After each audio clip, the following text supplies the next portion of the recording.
They say when great empires fall, the world shakes with the sound of war, fire, and fury. But when Cleopatra, the queen of Egypt, prepared to meet her final hour, it was not noise that marked her end, but silence. A silence so heavy it seemed to cover the palace of Alexandria like a blanket of fog. Thick with secrets and grief, and in that heavy air, inside a private chamber surrounded by loyal servants and shadows, Cleopatra lay still, dressed not in royal armor or glittering jewelry, but in a soft linen gown, her hair neatly tied as if she were preparing not for death but for sleep. Yet everyone around her knew it was neither. It was something else, something far more planned and powerful. And on the small stone table beside her lay a folded parchment sealed with gold wax. Untouched, but not unknown, for it had been written by her own hand only hours ago, her ink stained with tears and something darker.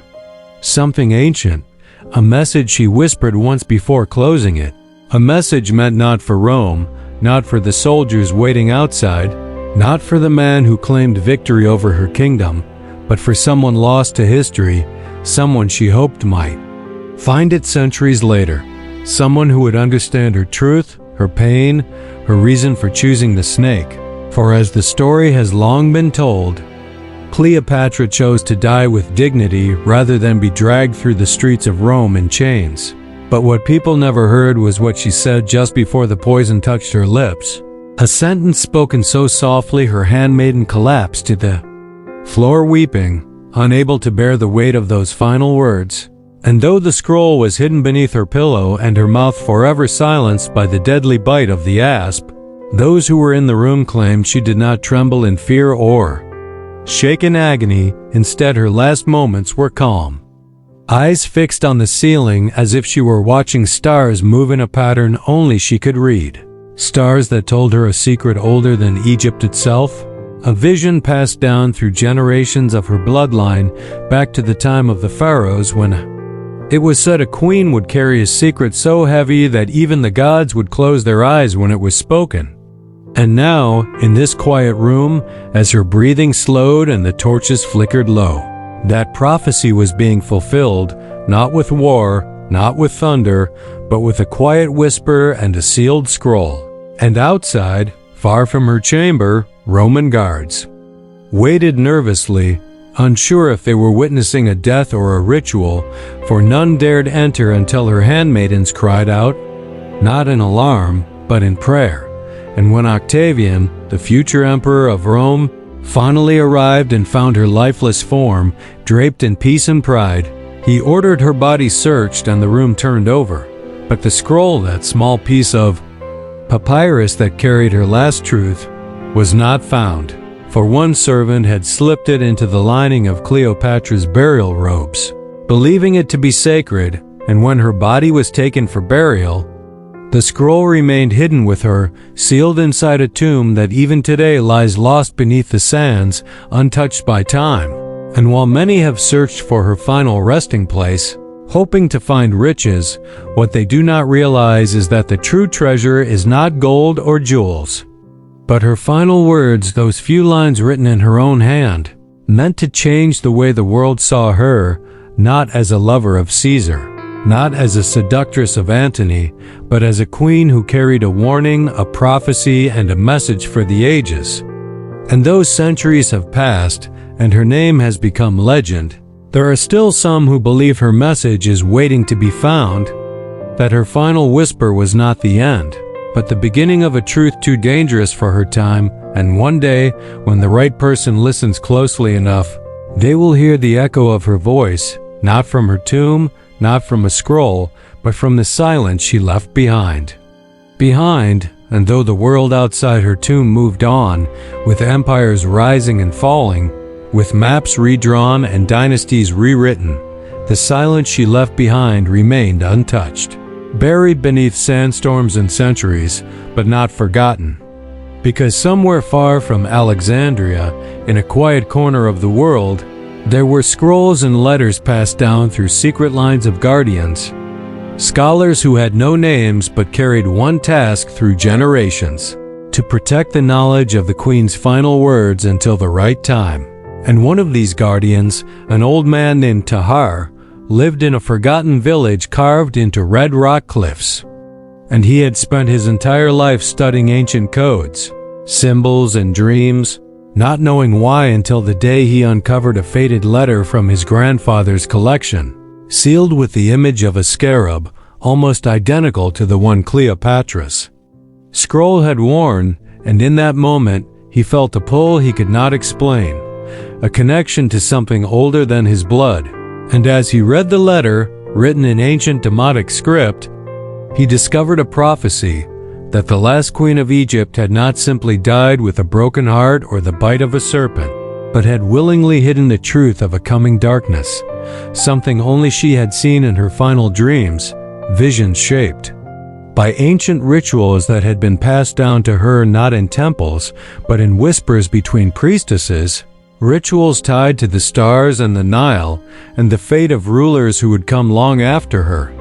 And as Tahar read the lines again and again, he realized the message spoke of a second scroll, one never written, only spoken, that Cleopatra had tried to send through time not by ink, but by story, by memory, by ensuring that those closest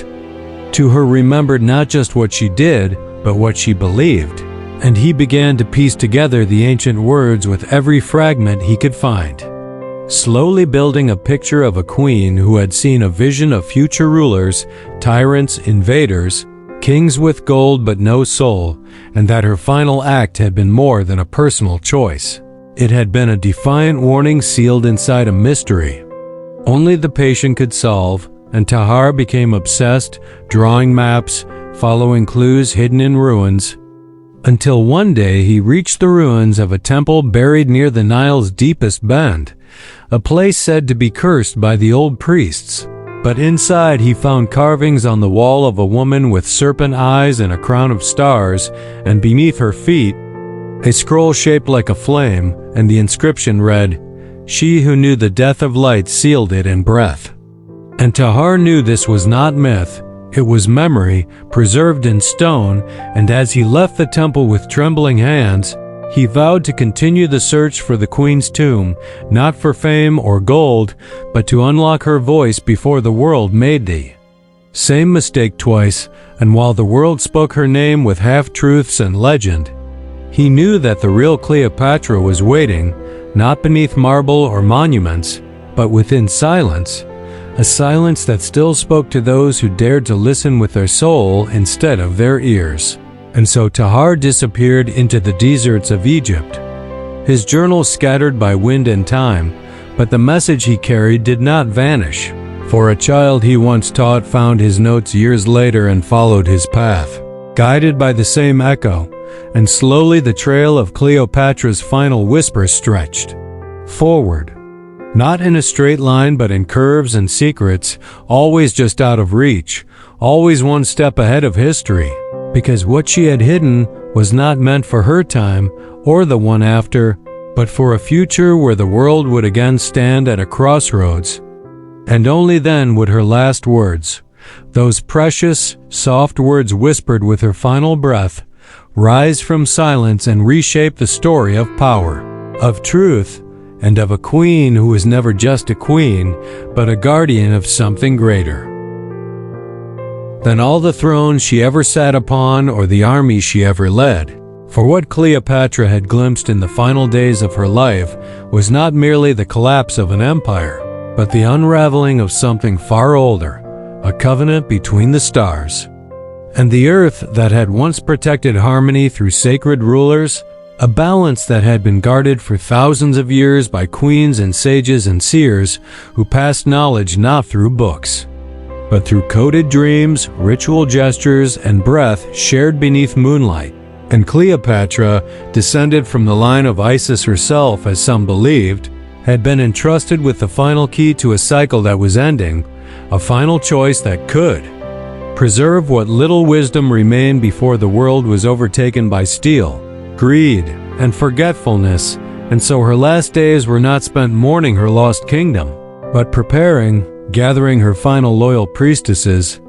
whispering in the deepest halls of her palace, while Roman spies wandered the corridors above, unaware of the ancient songs being sung beneath their boots. And as she stared into the sacred mirror given to her by the last priest of Heliopolis, she saw the faces of future queens not born in palaces, but in silence, in pain, in places where history was never written, and she wept, not out of fear, but out of love for a world that would not remember her truth, and yet she made peace with that, for she knew that her final act was not to be understood in her time, but to ripple through ages.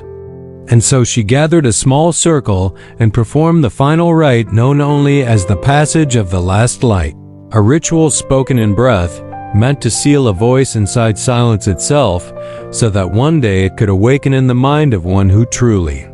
listened. And after she completed it, Cleopatra passed a fragment of this voice into the air. No paper, no ink, just intention, shaped in vibration, carried into time through the stillness of death itself. And when her breath stopped, it was not a loss but a handoff, a relay, and that vibration traveled through years like a thread of music no one could hear, except those whose dreams were marked by it, like Tahar and now the girl named Layla, the child who had found Tahar's notes buried beneath old scrolls, who heard her name whispered in dreams since she was 9 years old, and who, at 16, followed the voice across deserts, rivers, ruins, always feeling she was being guided not by ghosts but by memory, until one night, as the stars aligned over an ancient well just beyond Aswan, she heard it, not a voice, not a word, but a breath. And it entered her body like warmth, like wind through an open door. And from that moment she began to see images not of her own making. A woman in white robes standing beneath the sky with 2 moons, hands raised, stars falling into bowls of water, gold serpents curling into circles. And she knew these were not hallucinations but messages, memory transmissions. Echoes from the queen herself, who had planted her story not in history but in living bodies across time. And Layla understood that she was no longer just a seeker. She was a vessel now, a continuation of a lineage unrecognized by any history book. And as she began to write down her visions, the words flowed in symbols she had never studied, hieroglyphs forming on her paper like they had always lived inside her. And when she showed them to a dying scholar in Luxor, he gasped, recognizing symbols lost for 2,000 years, ones mentioned only in myth, the language of the breath keepers, women said to protect the last secret of a dying goddess. And he whispered before his final sleep that Layla was the last door, and that if she didn't follow the pull to the lost chamber beneath Alexandria's ancient foundation, the voice would sleep forever. And she did not hesitate, not even for a moment. And the journey she undertook was more than a physical one. She had to abandon everything she had known, leave behind her name, her past, her comfort, stepping into a labyrinth of old tunnels, led only by the pulse she now felt behind her ribs, a rhythm that echoed Cleopatra's heartbeat. And as she walked into the final chamber carved of obsidian and moonstone, untouched by conquerors and unseen by historians, she felt time bend, air shift. And the walls around her began to hum with voices that had not spoken in centuries, voices that did not shout or command, but sang, in notes older than language. And at the center of the chamber, resting atop a dais of carved ivory, lay a scroll, bound in rose gold thread, not written in any ink but carved with breath itself, a scroll that pulsed, living, breathing, waiting. And as she reached for it, the world around her faded, and she heard Cleopatra's voice for the first time, not as history remembered her, but as she truly was, a woman who saw too far, loved too deeply, and gave her final breath not to a man or a throne, but to the future.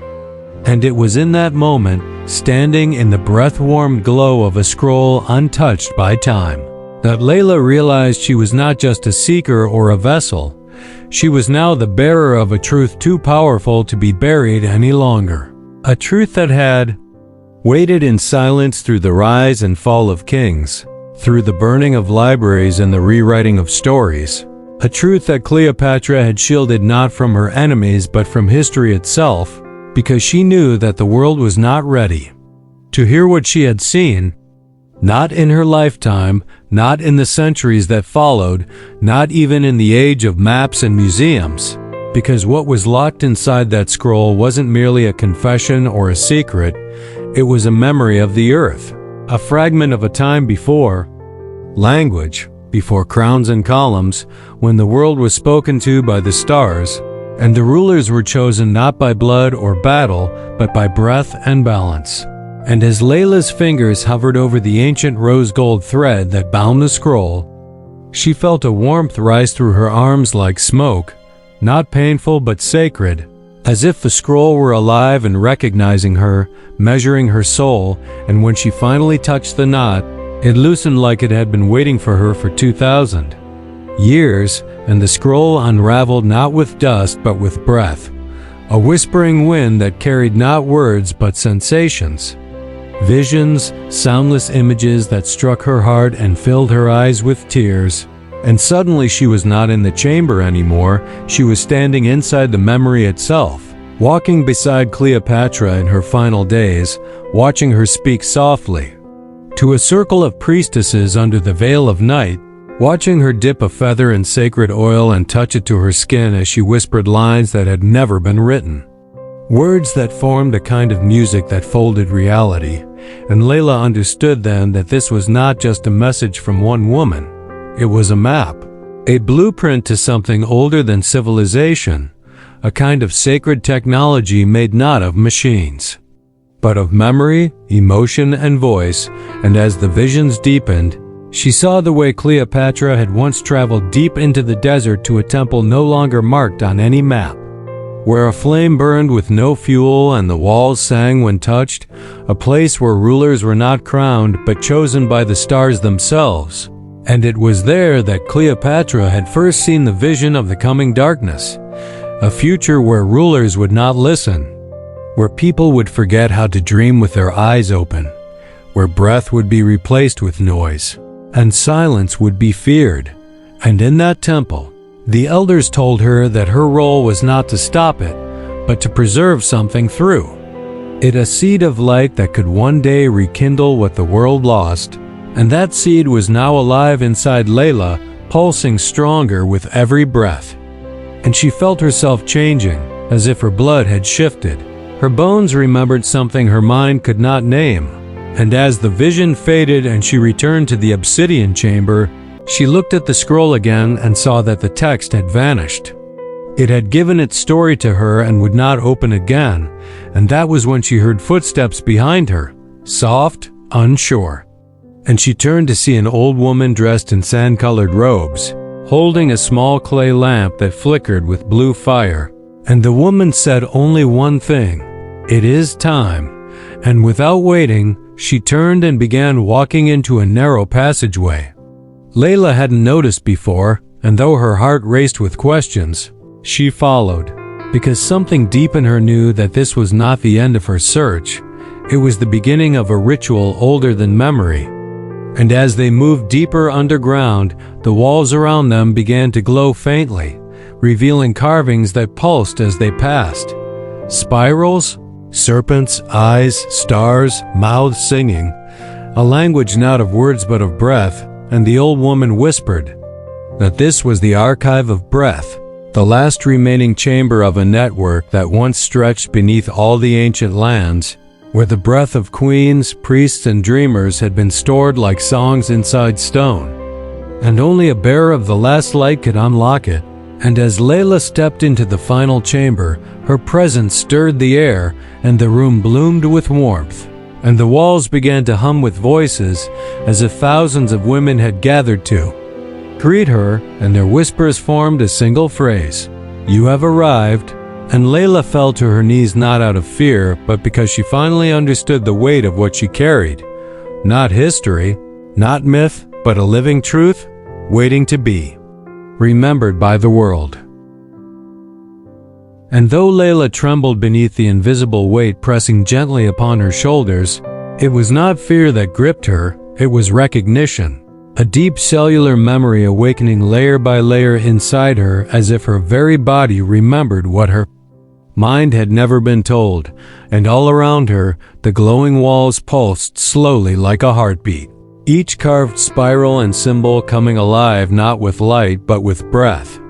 as though the entire chamber inhaled and exhaled in rhythm with her own chest. And then, without instruction, without even knowing why, she stepped forward and placed her palms flat against a symbol shaped like a closed eye surrounded by 7 circles, and instantly her breath caught as sound filled the chamber. Not music, not voice, but pure memory made audible. Like the wind carrying 1,000 stories through her ears and into her veins, and she saw not with her eyes but with something far older. Saw Cleopatra once again, but not as a queen wearing gold and sitting on marble, but as a barefoot woman, walking alone at night across a silent desert, her eyes reflecting the stars above, her hands carrying nothing but a small flame inside a clay lamp. And Layla understood that this was the moment before it all changed, the final walk before the secret was sealed. And as the vision deepened, Layla could feel the same sand under her own feet, smell the oil burning in the lamp, feel the heaviness in Cleopatra's chest as she whispered her last message not to a person, but to the desert wind itself, hoping the stars might carry it forward to someone far in the future who could understand it, not just decode it, but feel it. And Layla was that someone, the living listener, and as the memory returned to silence, she felt her fingertips begin to burn not with fire, but with purpose, and the symbols under her hands began to shift, revealing a deeper passage below, a staircase that descended not into stone but into time itself, where the air grew older and thicker, and the glow of the symbols faded into shadows shaped by memory alone. And she walked downward with only the pulse inside her guiding the way, until she reached a final doorway shaped like an ankh, tall and narrow, its stone edges carved with tears, and there, waiting in the center, was a pedestal holding nothing but a mirror, not of silver, not of glass, but of water, perfectly still. And as she approached, the water rippled without touch and showed her not her reflection, but the face of Cleopatra, smiling, calm, eyes filled with a sadness too deep for words. And then she spoke not aloud, but inside Layla's mind softly, slowly, in a voice that sounded like her own and yet older, saying only, "Now you see why I stayed silent." And in that instant, Layla felt everything every weight Cleopatra had carried, every decision she made that history misunderstood, every betrayal, every lost hope, every breath she had hidden in silence instead of writing in scrolls, because she knew the world would distort it, that her message was too sacred for ink and too fragile for politics, and so she whispered it into time itself, carried only by breath and memory, until it found a soul like Layla's, open enough to feel instead of judge, to remember instead of rewrite. And as the vision faded, Layla reached into the mirror and her hand passed through it like mist, pulling from it a single object, a pendant shaped like a crescent moon cradling an eye, warm to the touch, and on its back, an inscription too ancient for language but instantly understood, for the one who listens in silence and the moment. She wore it, her body relaxed as if a key had been turned in her soul, and the chamber around her changed, the walls expanded outward into stars. The ceiling vanished into sky, and she stood not in stone but in space, surrounded by the breath of every woman who had come before her, and they did not speak but breathed with her, sharing one rhythm, one truth, one sacred message, that the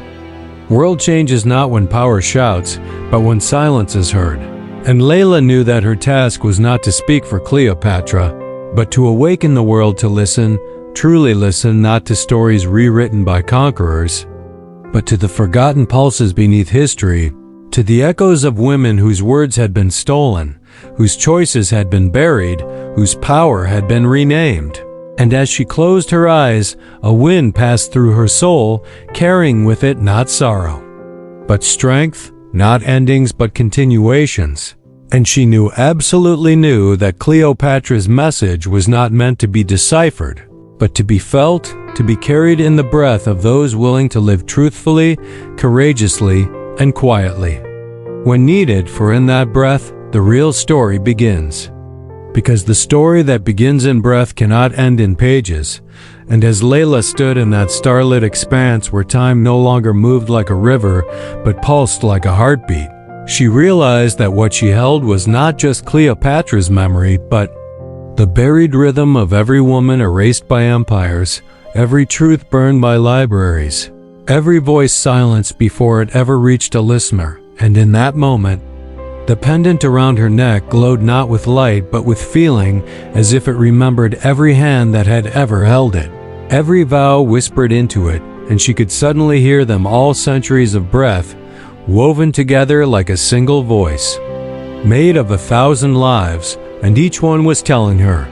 keep walking, keep remembering, keep listening. And as she took one step forward, the stars around her shifted, reconfiguring into doorways of memory, each one shimmering with echoes of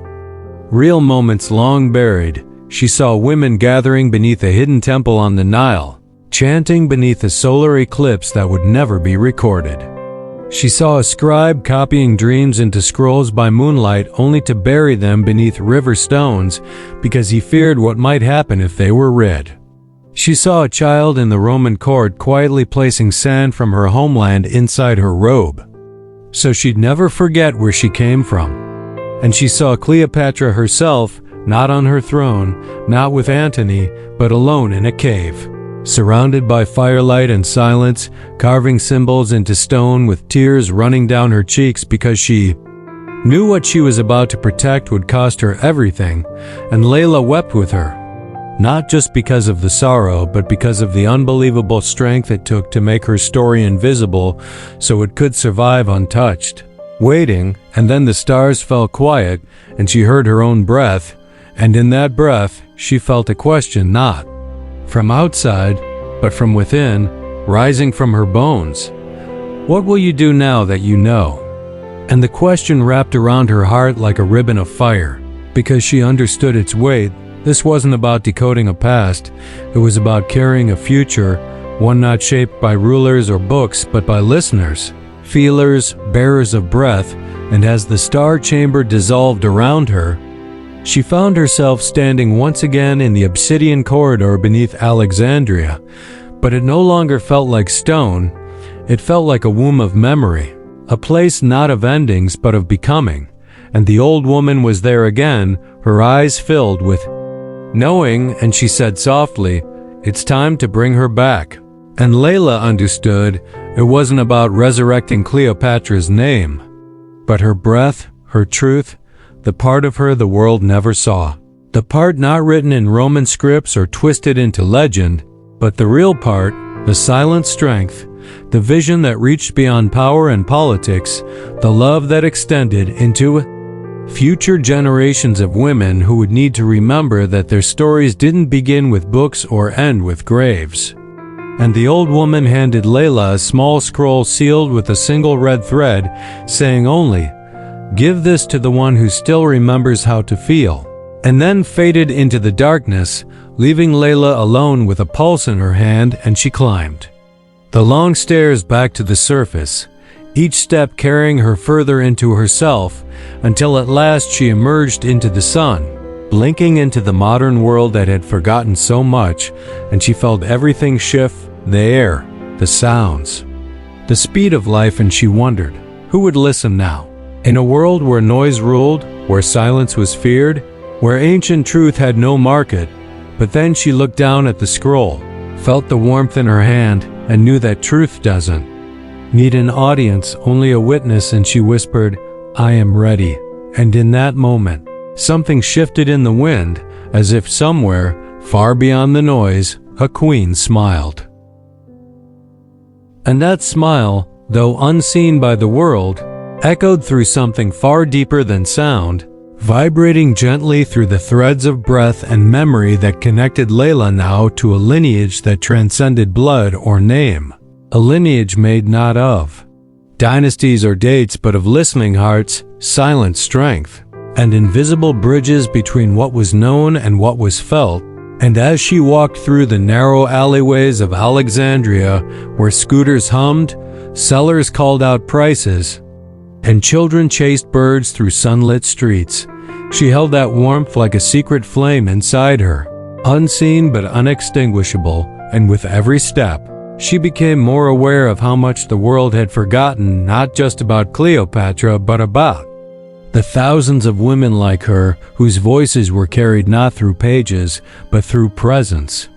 And now Layla was one of them, a bearer of breath in an age obsessed with noise, and the scroll in her bag, still bound in the red thread of unbroken memory, pulsed faintly, not calling to be read, but waiting to be received, to be felt. And as the sun lowered into gold and shadow, she entered the quiet space she'd rented above an old cafe, modest walls, dust-softened light, and a single desk by the window overlooking the sea, and it was there, in that stillness between sunset and night, that she finally unrolled the scroll with hands no longer trembling but steady, reverent, and when the parchment opened, it did not reveal letters or drawings, but a map not of geography but of essence, a sacred chart of dreams, wounds, echoes, and breath lines stretching from ancient Nile temples through invisible rivers of lineage and spirit to women still walking the earth today. And each thread on the map pulsed with its own heartbeat, its own voice, and Layla saw names she had never heard, faces she had never seen, but somehow knew intimately, like sisters she had dreamed about but never met, and she wept, because she understood that Cleopatra's last message had not been words spoken before death, but a living, breathing continuum whispered into those who could feel beyond the veil of history. And this map wasn't just for her, it was for them, the forgotten listeners, the silent dancers, the firekeepers who had been made to doubt their power by centuries of noise. And the scroll asked her not to publish it, not to display it, but to live it, to carry it inside her choices, her relationships, her silences, and in that understanding, a door opened not in her room but inside her, something wide and ancient. And a voice returned, not Cleopatra's, not the old woman's, but her own, stronger than it had ever been, saying, "Let the remembering begin." And that night she didn't sleep, not because of restlessness, but because something inside her had finally awakened, something that felt older than her bones and younger than her breath. And as she sat in the moonlit room, she saw a soft glow rise from the scroll and drift upward, like incense, fading slowly into the ceiling, and in that disappearing light, she felt something leave her, but not in loss, in liberation, as if a burden once carried across centuries had finally been passed on, and in that emptying, she felt full. And the next morning before sunrise, she rose and walked barefoot to the shore, holding nothing but the pendant around her neck and a small feather she had found on her pillow, though she didn't know how it got there. And she stood where the waves kissed the sand, eyes closed, listening not to the sea but to the silence inside it, and she whispered a single sentence into the wind, "I am here." And as the tide pulled gently around her feet, the sky blushed with the first colors of dawn, and somewhere in the heart of memory, an ancient queen smiled again, not because her name was remembered, but because her message had been received. And now, finally, after 2,000 years, it was breathing again in the body of a woman who was not trying to change history, but to feel it truly. Because to feel history truly is to understand that it does not exist behind glass in museums or between printed dates and textbooks. It breathes, aches, and pulses inside the souls of those still listening to its silence. And as Layla stood, with her eyes closed at the edge of the Mediterranean, the salty wind carrying ancient breath into her lungs, she realized that her journey had not ended with discovery, but had only just begun, for knowing a truth is not the same as embodying it. And though she had held Cleopatra's memory in her mind, the scroll in her hands, and the rhythm in her veins, she had yet to carry it into the world that had forgotten how to listen, a world dulled by distraction and numbed by noise. And so she stepped away from the shore and into the dawn with a heart that no longer belonged only to herself, but to a lineage whispered through centuries and with each passing hour. As the city woke with its mechanical noises and hurried feet, Layla moved like breath through its streets, observing, absorbing, walking through the layers of modernity like a ghost tethered to two worlds, and each face she passed seemed distant from the depth she now carried, until she arrived at an old library near the quarter where crumbling facades still remembered the Roman footprint. And though the computers hummed and the books smelled of fluorescent light, the quiet within those walls held an echo of something sacred, and she sat at a wooden desk with nothing but a journal and her hands. And she began to write not the story of Cleopatra as scholars had repeated, not the tale of seduction or empire or betrayal, but the breath beneath the myth, the silence between the spoken legends. And her pen moved without pause, as though her bones remembered every curve, and on that page she wrote not names but feelings, what it felt like to know power without needing to display it, what it felt like to lose everything except one's truth, what it felt like to carry a message so sacred that it could not be trusted to history's guardians, but only to the wind, the water, and one waiting soul centuries later. And as she wrote, something opened inside her like a hidden door beneath her ribs, and in that space she could see, clearly, a vision of Cleopatra not dying but walking, barefoot, hair unadorned, lips silent, heart steady, into the cave of her final breath, not with despair but with peace, knowing that the truth was not lost but only sleeping, waiting for breath to find it again. And Layla felt that same peace settle into her chest as though the queen herself had stepped forward through time to stand beside her, hand on her shoulder, eyes closed, breathing as one, and the air around Layla shifted as if the space had folded, and she looked up and saw not the library, but a corridor of mirrors stretching endlessly in both directions, each mirror showing not her reflection but a woman from another time, each one writing, painting, whispering, or weeping, each one a bearer of memory, a listener, a keeper, and she understood in that impossible corridor that she was not alone, had never been alone, and that this lineage was not made of royalty but of remembering, and every act of stillness she would ever choose, every silence she would honor, every moment she dared to feel fully instead of flee from discomfort, would ripple backward and forward into this lineage of breath. And as the mirrors faded and the wooden desk returned, Layla leaned forward and whispered to the page, not because it needed to hear, but because she needed to feel, "We remember you." And the room pulsed once quietly, as if the entire building exhaled, and she closed her journal and left it on the desk, not as a book to be read, but as an offering. And as she walked back into the sunlight, she noticed that people looked at her differently now, not with interest, but with a pause, as if they sensed something not easily named, as if her presence whispered a song they had forgotten but almost remembered. And in that moment, she understood that her task was not to speak loudly, but to walk silently through the world carrying this remembrance like incense, invisible but unmistakable. And the pendant around her neck grew warmer, as if agreeing, as if alive, and she reached into her pocket where the scroll had once been and found only the feather, soft, unbroken, and marked now with a tiny symbol, an eye within a crescent, the same as the pendant, and she smiled, knowing that the message was no longer on parchment, no longer in code, but now pulsing within her skin, her decisions, her breath, and that as long as she lived it, the story would continue to unfold. In every step, every choice, every stillness she chose in a world racing to forget. And she turned toward the southern wind where a scent of desert and frankincense lingered, and took a step forward into the next chapter of a story written in